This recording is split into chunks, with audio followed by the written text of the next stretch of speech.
Good afternoon, folks.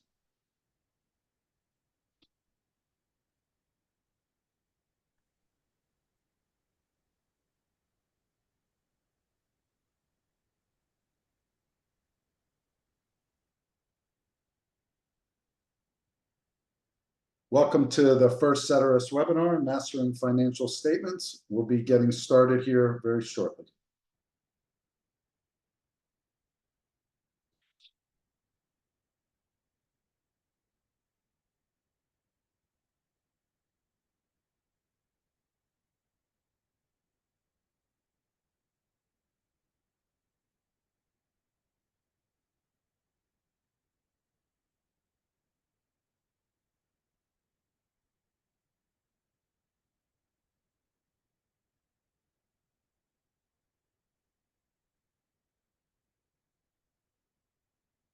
Thanks for joining, folks. It's 2 o'clock. We'll be starting here in about 3 minutes.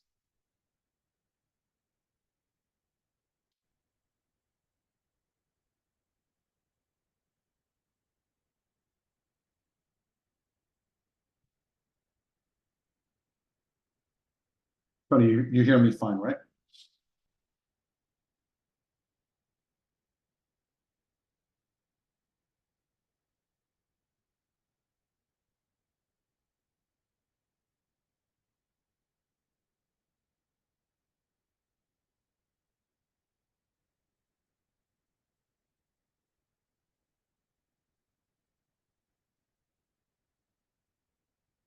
Thanks for joining, folks. A couple minutes here and we'll get started. Looks like, Amanda, you're the big winner today since you're the first one in. Thanks for joining, and we'll get started here, folks, in just a couple minutes. Just waiting for a few stragglers.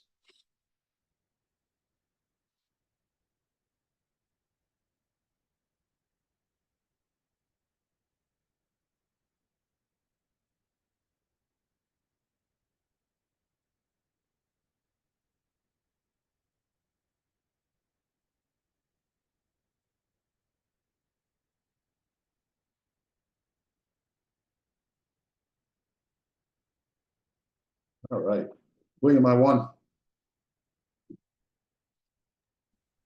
And Tony. I noticed. Yeah. All right, folks. I'm going to give this till 2:03, and then we'll kick this off here.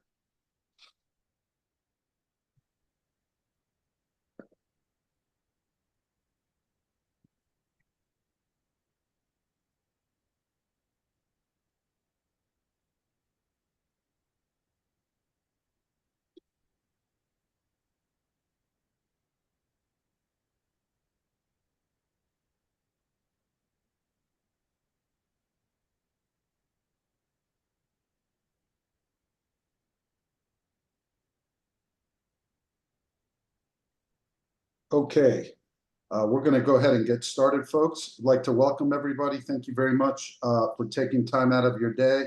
We know how time is tight, and we appreciate you joining us. We're going to try to make this as valuable as possible for you. And I also want to note that this is going to be the first of many new webinars here coming out of the Ceteris group. So welcome everybody to Mastering Financial Statements. Our first webinar series starts with Financial Statements 101. And this first session is really understanding the basic financial statements. Next slide. So I'd like to introduce a few people here before we get started. The first gentleman on the panel is Ceteris's Chief Revenue Officer. His name is William Worthy.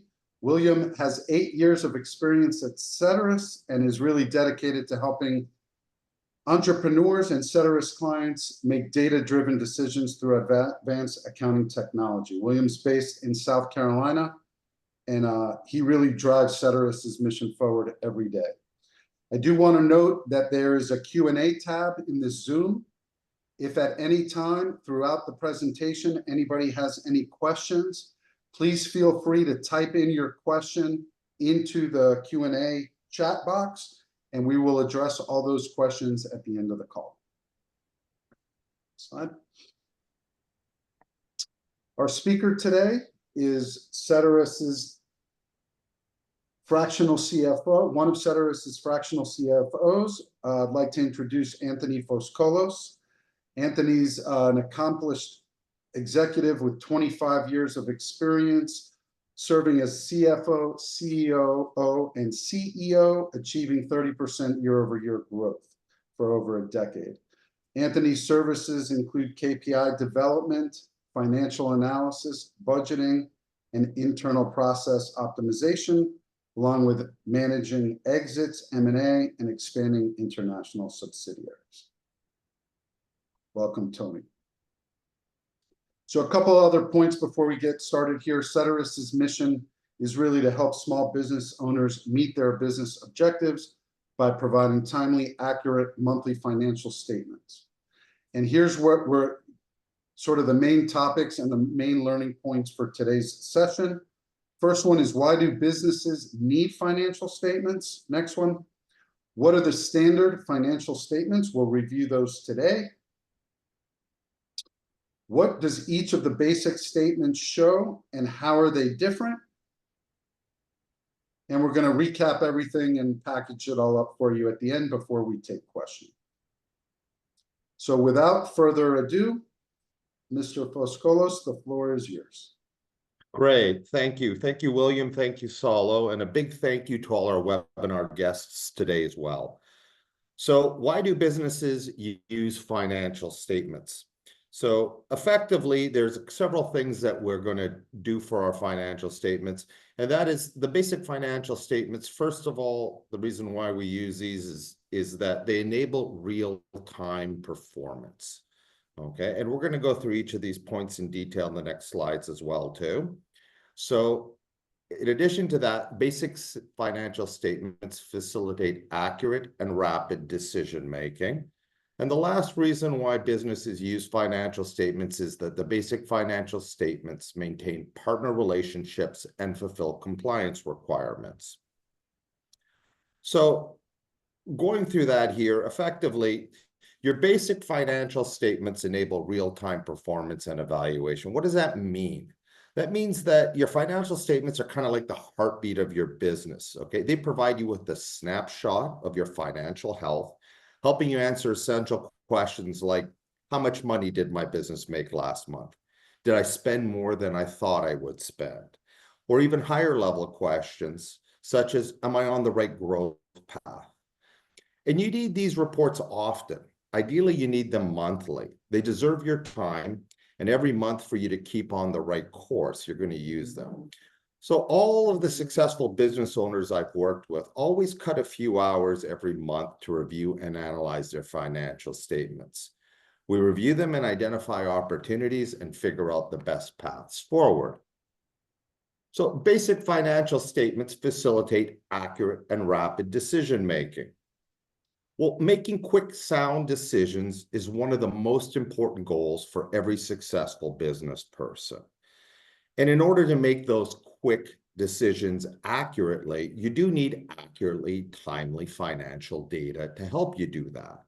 So this allows you to make those decisions with more confidence and more understanding.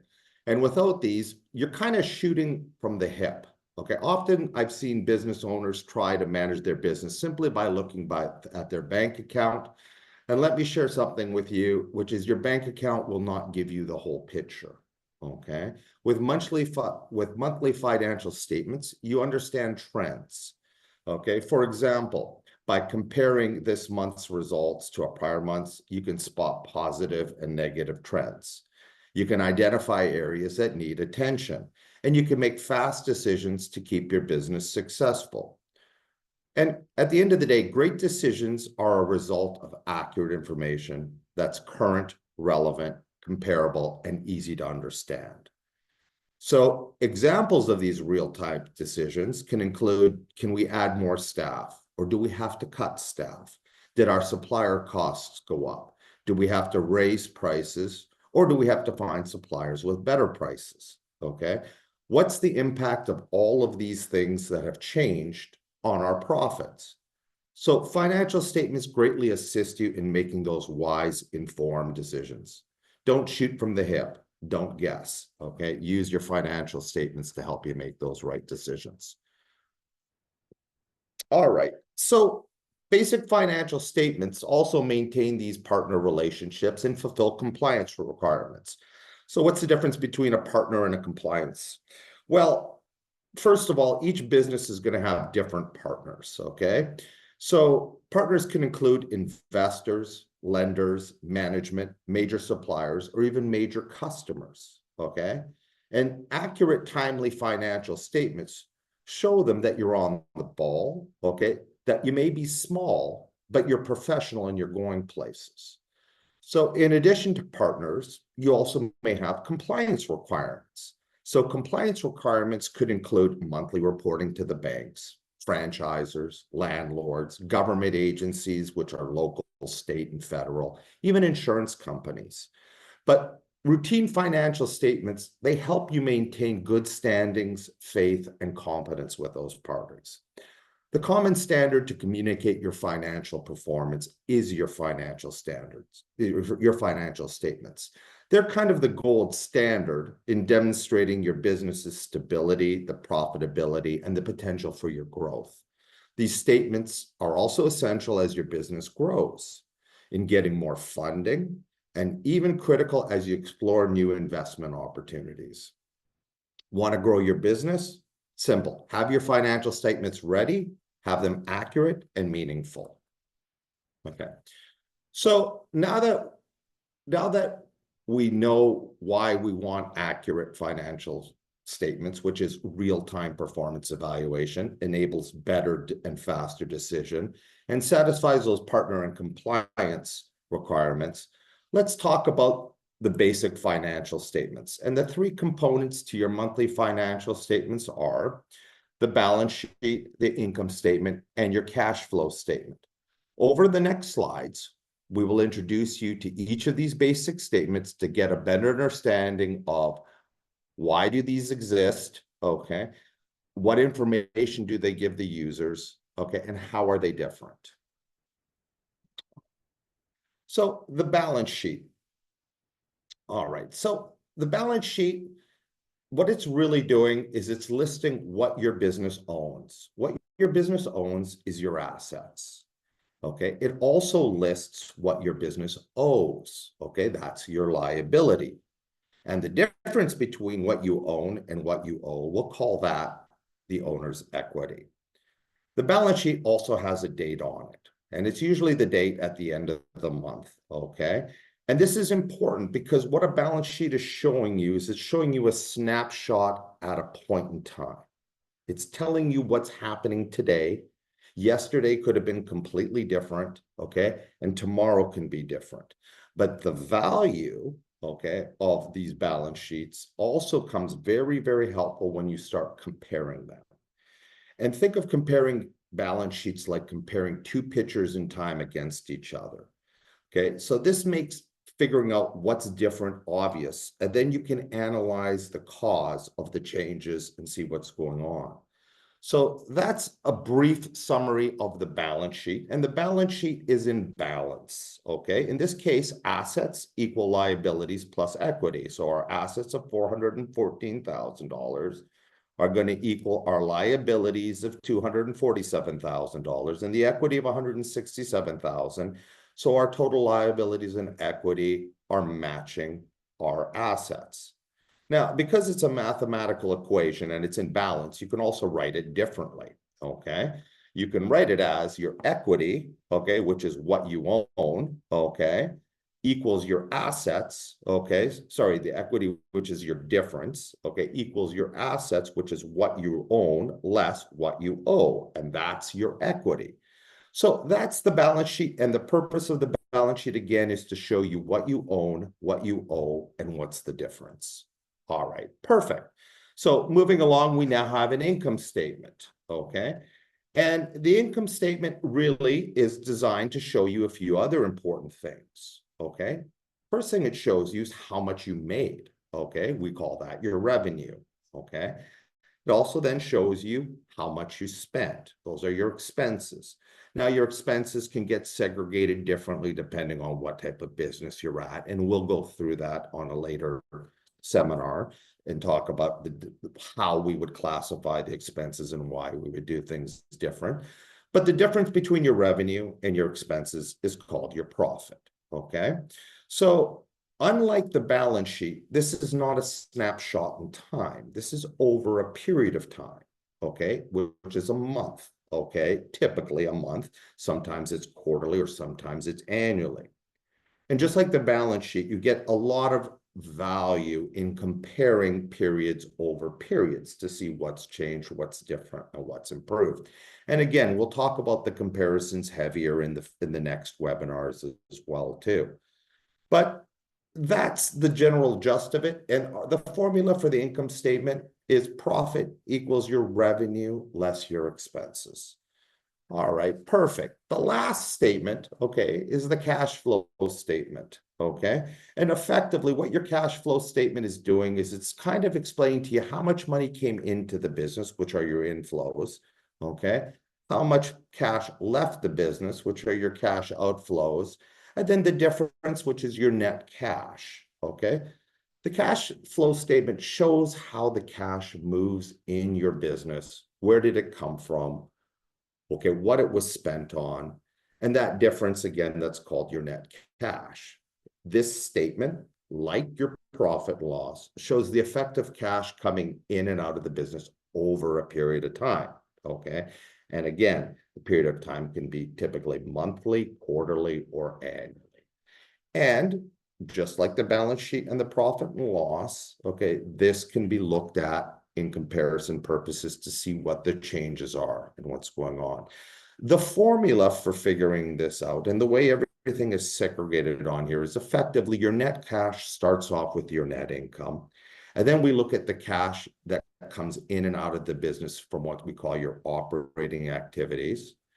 We look at the cash that comes in and out from your business, like investing. Investing activities could be things like getting debt, okay, or selling certain assets, I should say, and the cash in and out from financing, which is the debts and so forth.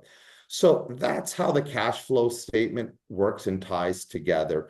So to recap these basic financial statements, what we have effectively is a balance sheet, again, showing you what you own, what the difference is.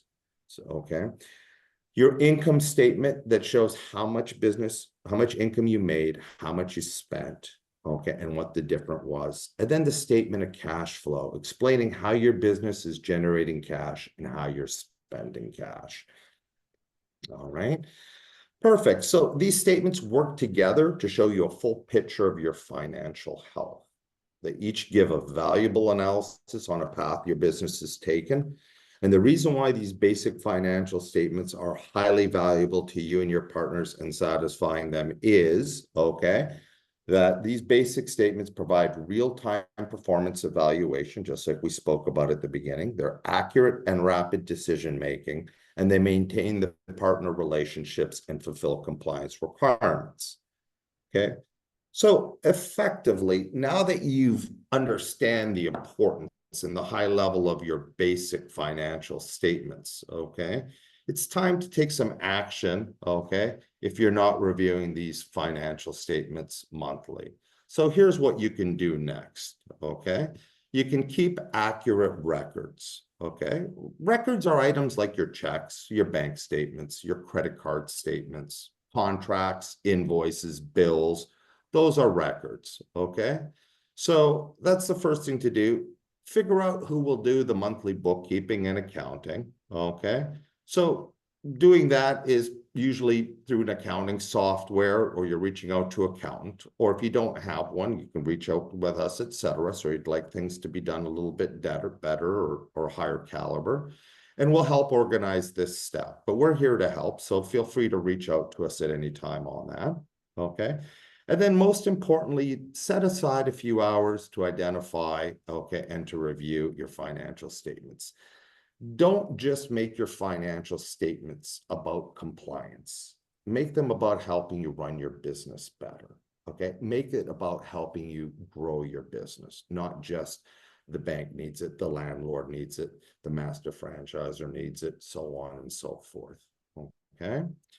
So if you have any questions on this, okay, and like to do anything in terms of reaching out to us, okay, please reach out for a complimentary consultation to William, and we'll take it from there. Solo, Yep, I have some questions here.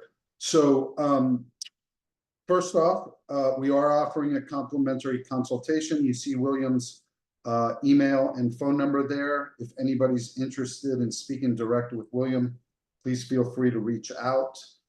We do have a few questions, and I'd like to encourage the rest of the folks on the call to please submit some more questions if you have them. The first question I have here, Tony, is, are there different structures for the income statement? You're on mute, sir.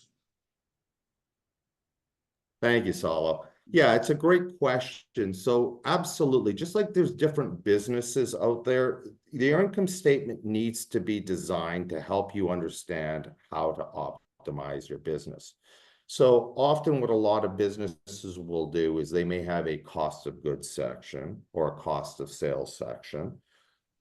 And the objective of your cost of sales section is to understand your variable costs, your costs that kind of move with your sales. In addition to your variable costs, you kind of have your fixed costs or your general costs or your operating costs, which lists more of your fixed expenses every month.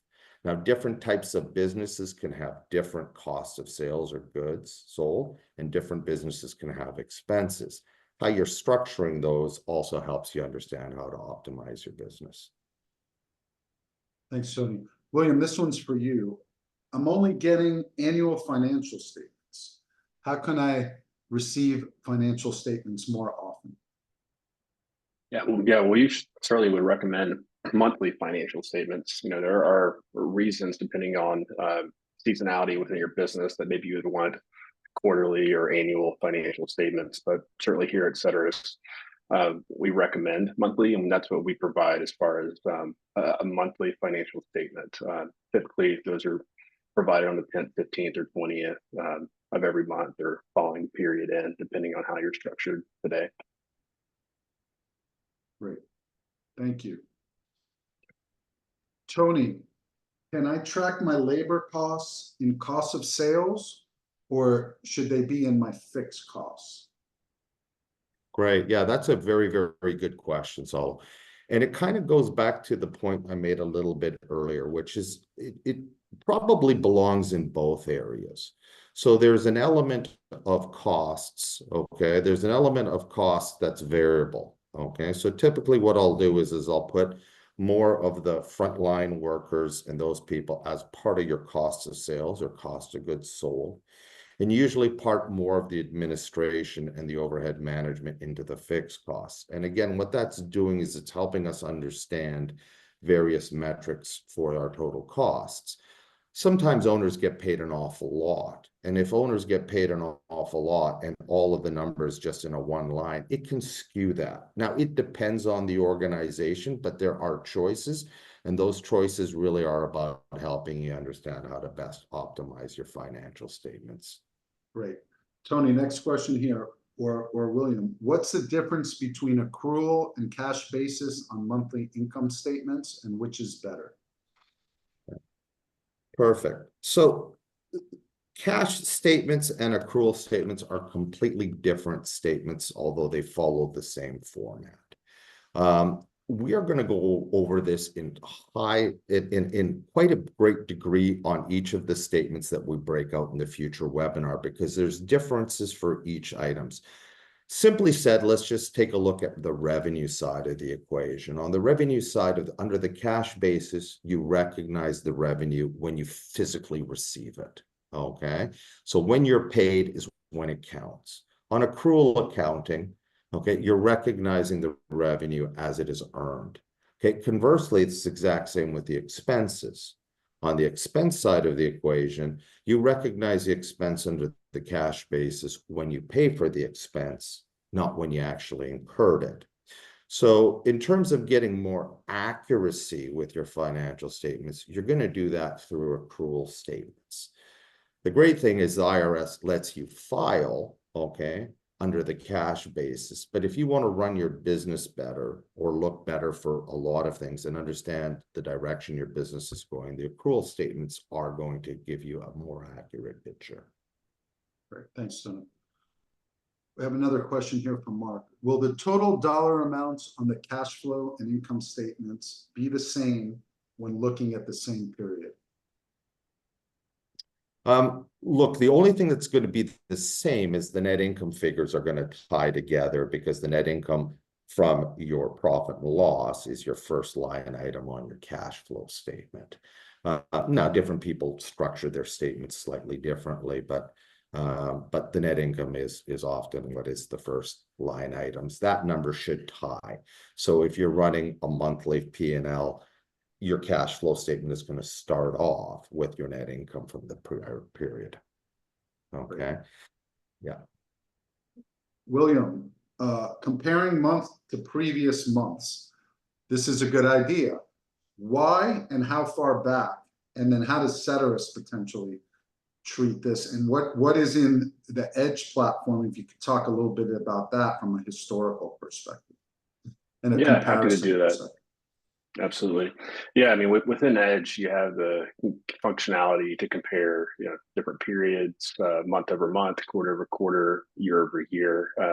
And that's really important for us as we onboard a new business. We want to make sure that we're getting accurate financials from a previous bookkeeper, or if you're doing those on your own, we want to bring that information into our platform Edge, so you do have the ability to compare previous periods to current date. And obviously, if you do not have those books, and we're happy to clean those up for you and get those in a compliant manner, so you can use those to help you make better business decisions. But yes, it's always valuable to have that historical data to make sure you're comparing and being forward thinking and looking at where your business is going.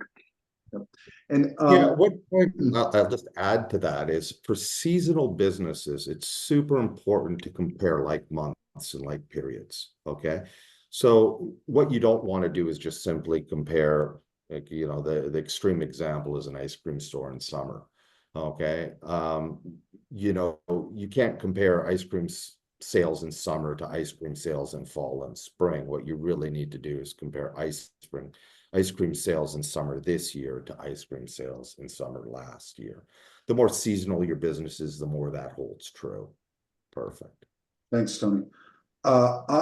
In addition to that, William, can you maybe talk for a second? I think month over month comparisons are incredibly important, but Edge also offers some benchmarking between networks and franchise networks. Can you just talk a little bit about what you guys do on that front as it relates to benchmarking similar franchise networks? Yeah. I mean, for franchise brands today, we do provide benchmarking based off of the chart of accounts. That is the required corporate COA. Every franchise brand, our goal is to set these up so you're compliant. We're also handling franchisor submissions for you.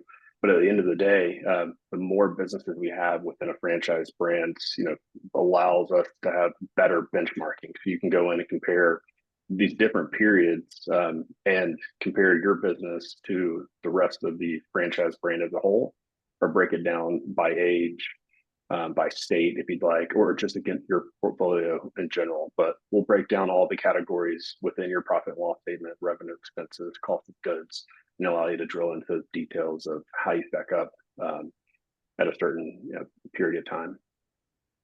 Great.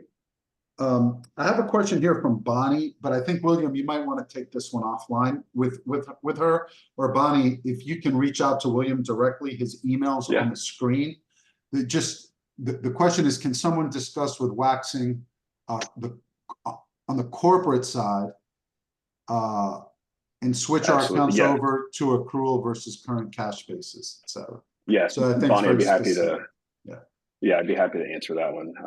And please reach out or provide your email in the chat, and I can reach out to you directly. Perfect. Great questions, everybody. Are there any other questions? I got to believe with this introduction, there should be a few more questions if you have them. We'll give it here another minute.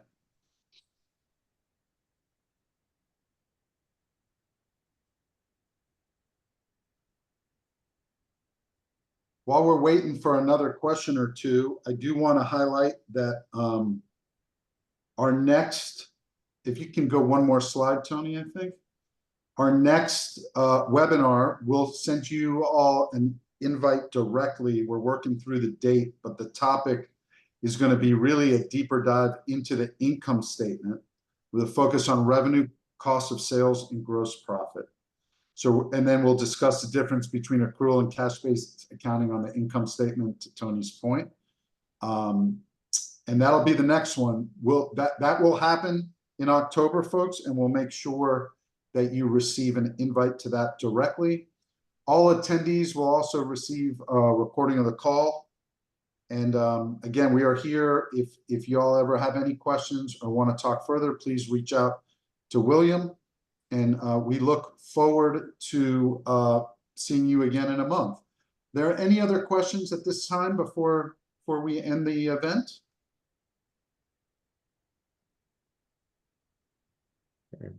So I'd like to thank everyone for attending as well too. If you found this value, please share some feedback on us. We're always interested on understanding how we can make everyone happy and improve it. And if you like what you heard, please share this with others. Bonnie, thank you. I'll pass your information on to William, and thank you, Dana. Have a great day, everybody. Thank you so much. Thank you.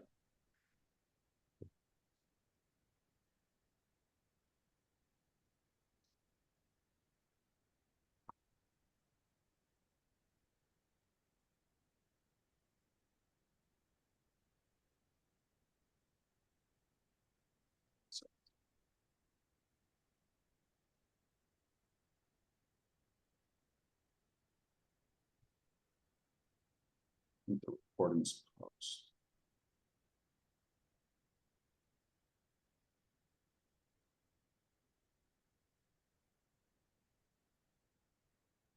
Tony, can you end the call? Yeah, would you like to walk me through that? Oh, just end it all. Okay, perfect. yeah. I'm gonna send you a link here real quick.